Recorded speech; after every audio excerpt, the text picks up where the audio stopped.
Welcome to Real Talk, where we give real answers to real questions from real worship leaders. If you are a real worship leader with a real question and you want a real answer, head right here and submit your question for a future episode. Got some good questions this week. Let's talk about it. There are lots of good worship songs out there. Some sound really good, but not all are necessarily theologically correct, if that makes sense. Do you have any recommendations on what songs should be led? Preferably any upbeat songs for a small church with only acoustic instruments. Thanks for your time and love the videos, Colin. Do I have any recommendations for songs that should be led? I think maybe it's better for me to give principles. I'll give you some fast songs, I guess. But let me just give you some principles that I think about when picking songs. What do I look for? And I think I just struggle to be like, you should sing these songs at your church, because I don't know your church. I don't know what's going on in the lives of the people of your church. I don't know what kind of music best resonates with your church. And so it's hard to pick songs for me. It's hard to pick songs in a vacuum. That's why if I ever go lead somewhere else, I ask the people, like, what songs work well in your church right now? Because I'm not here to just pick songs that I think would work well. I want to know what's actually working in the context of your church, and then I want to do those songs so that people can participate in corporate worship. Now, when picking for my own church, here are the things that I think about. Number one, obviously I'm thinking, is this song theologically accurate? That is of utmost importance to me.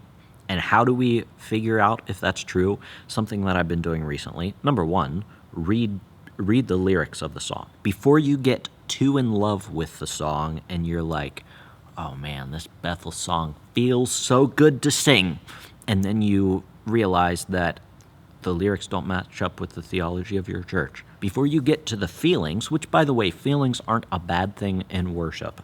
I think God has given us music to express our feelings, but we want our feelings to be driven by the truth and not what we believe being driven by what we think feels good. And that's why, before we get too in love with a song, we must read the lyrics and think about them. I actually did a video where I went through 3 different songs. I'll link that video down below.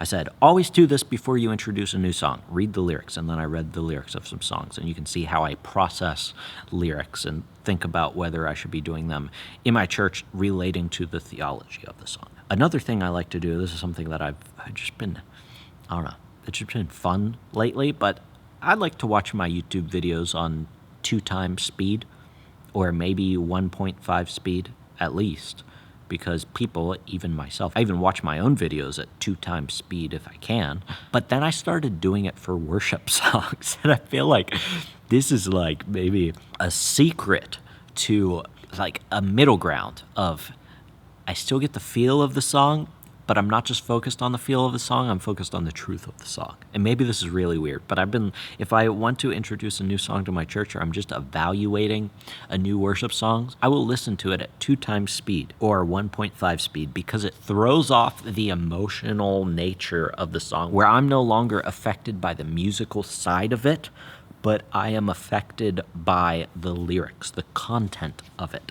And just try it sometime. Take a song that you're considering introducing to your church, play it at 1.5 to 2 times speed on YouTube, and think to yourself, is this still a good song? Do I still want to introduce this to my church? Because if I play it at 2 times speed, and I'm like, you know what, this song's kind of stupid. It's just saying, God's good, God's good, God is really, really good, God is great, God is great, God is really, really great. And maybe there's some amazing music behind it that makes it feel like, God is good. God is really good. I don't know, like, you see the difference between the two? Sometimes we realize how stupid lyrics are once we divorce them from the musical context. And I'm not saying that those words in and of themselves are stupid. I'm just saying that I probably wouldn't sing a song that's all it says in my church, because I don't think it has much content in it. So, I don't know, just something I thought of. Try that. Listen to a song at 2 times speed and see if it still is a song that you want to do in your church. So start with theological depth. You already talked about that in your question. Next, I would go on to singability, because our job is not just to sing a song, whether it has theological depth or not, but our job is to make sure that the people in our church can teach and admonish one another as we sing those songs together. And so the purpose of corporate singing is for us to sing together, and that means that we need to pick songs that our church will be able to sing together, and only you know what that is in your context. There are certain songs that that might have plenty of theological depth in them, but I wouldn't lead them in my church because they aren't singable for my church. They wouldn't resonate, I guess, stylistically with the people in my church, number one, and so they would be confused to sing along with it in that way.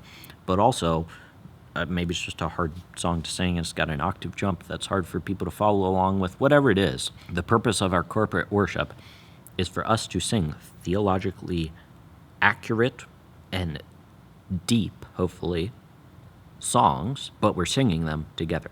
So that's what I think about when it comes to what new songs do I want to introduce. Now, you talked about, okay, I lead for a small church. We only have acoustic instruments. What are some upbeat songs?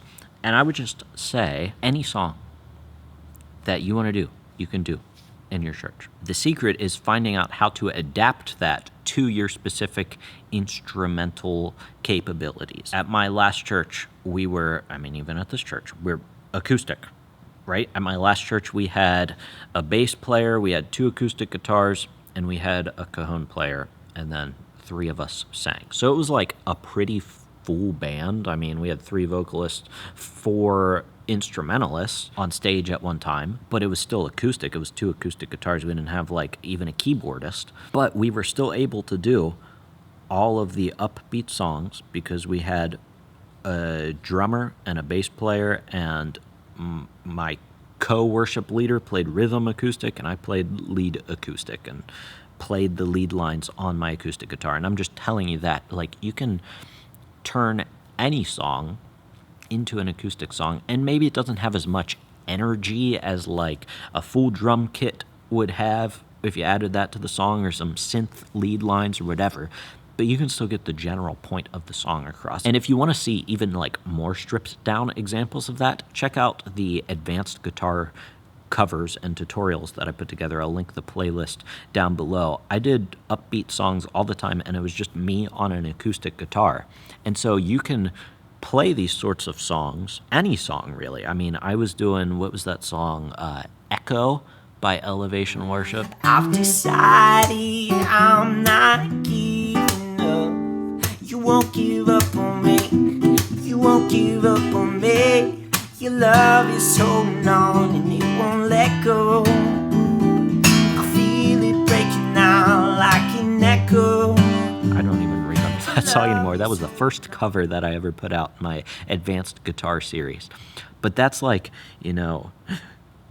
upbeat sort of dance song. And if you translate it to the acoustic guitar, you can lead it with just an acoustic guitar, and you can add lead lines in it while you're playing the chords. I show you how to do all of that in those advanced tutorials. So instead of giving you here are the upbeat songs that you should do that only work on acoustic, I think just go check that playlist out, and you will see how I adapt high energy upbeat songs to the acoustic guitar, and you can apply that to your own context. Also, I love to check out Worship Together would always put out these acoustic versions of songs. I know I've done a lot of passion songs, and they will have very often instrumentation where it's a keyboard and 2 guitarists, or sometimes it's even less than that, and you get to see how they structure a song, a high upbeat song, a high energy upbeat song, and it still sounds amazing even though it's acoustic. So check out some of those things. My all-new worship team begins this Sunday. I have 4 members, not including me. I've scheduled them for monthly rotations for multiple reasons, i.e. burnout. You must be filled in order to put out, and I have explained this to them. However, they all want to be playing together. I haven't said no, but I insisted on 1 rotation each before experimenting with this suggestion. Any advice is appreciated. Thanks. I know that I've given this advice before where I'm I would love for my team to not have to lead every Sunday, but I think to balance that thought out, if your team really wants to serve every Sunday and they're new and they're not going to be burnt out, I would just allow them. And especially, you said this is your new worship team. I'm not sure what that means. Like maybe you led by yourself and now you have 4 new people. So let me come at it from 2 perspectives because I'm not sure what the specifics of your circumstance are. But let's say you led by yourself, all of a sudden you have 4 new worship team members and they want to lead every single Sunday. I'd probably let them. I'd let them self-regulate. I think burnout is like, yes, we want to protect our teams, but we also don't want to like hinder them from doing what they really want to do. If they want to play every Sunday, like I would say, praise God. I play pretty much every Sunday. I also take some Sundays off, but I think that they will naturally take some Sundays off. It's not like I think burnout comes when you're like forced to be there every single Sunday. And it doesn't sound like you have that attitude, Jason. It sounds like you're like, I want you to take some Sundays off whenever you feel like it.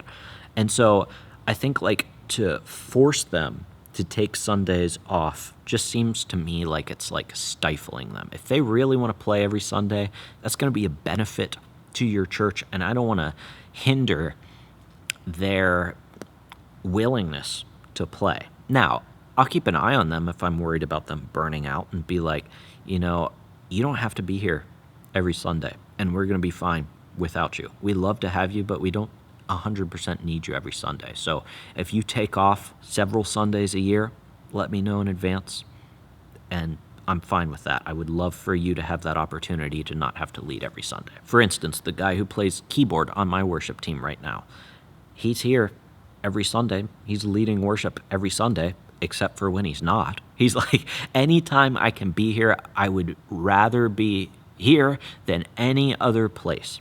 Sometimes, though, I go on vacation, especially over the summer. He's a college student. So during college, he's probably going to be here on a very regular basis. And it's not like he's going to be burnt out because he loves doing it. And I'm not like, hey, you really need to take a week off, because he self-regulates, So just watch out for the people who self-regulate and the people who don't self-regulate. And if you feel like somebody's burning out, then talk to them about it and tell them you don't need them every Sunday. But I wouldn't just say, we're going to set this up because I'm worried about you burning out for just like a precautionary thing. Even though I think that I've kind of given that advice in the past. I've kind of changed my mind on this. Now, that's the first way that I would think about it, but maybe you have 4 new worship team members who are joining an already existing team. In that case, I think just logistically, I would tell them, first of all, if I already have a team who's been serving for a while, they know what they're doing more than the new people who just came in. So it is actually beneficial for the 4 new people to not serve together because they need to learn from the people who have been doing it for a while. So in that case, I wouldn't schedule them all together all the time because it's beneficial for them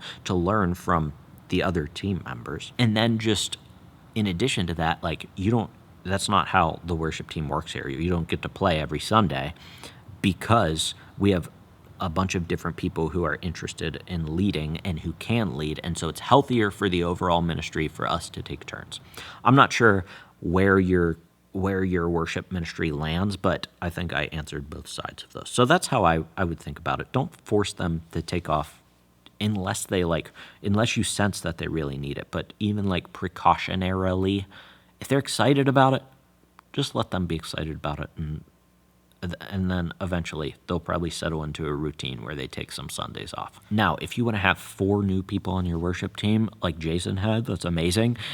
One of the ways that you can allow that to happen is to have an actual process for new worship team members to work through. And that's why I put together the worship team toolkit. I'll link it down in the description below. In that, I will give you my code of conduct that I hand to every new worship team member, and I'll give you the application form that they have to fill out so that I can get to know them a little bit better. These are plug and play templates. You can take them, copy and paste them right from the Google form or right from the PDF that I send you, and you can plug them right into your own worship ministry and have a system for new worship team members to work through tomorrow if you want. So check that out down in the description below. Other than that, thanks so much for joining me. Till I see you in the next video, keep leading worship well.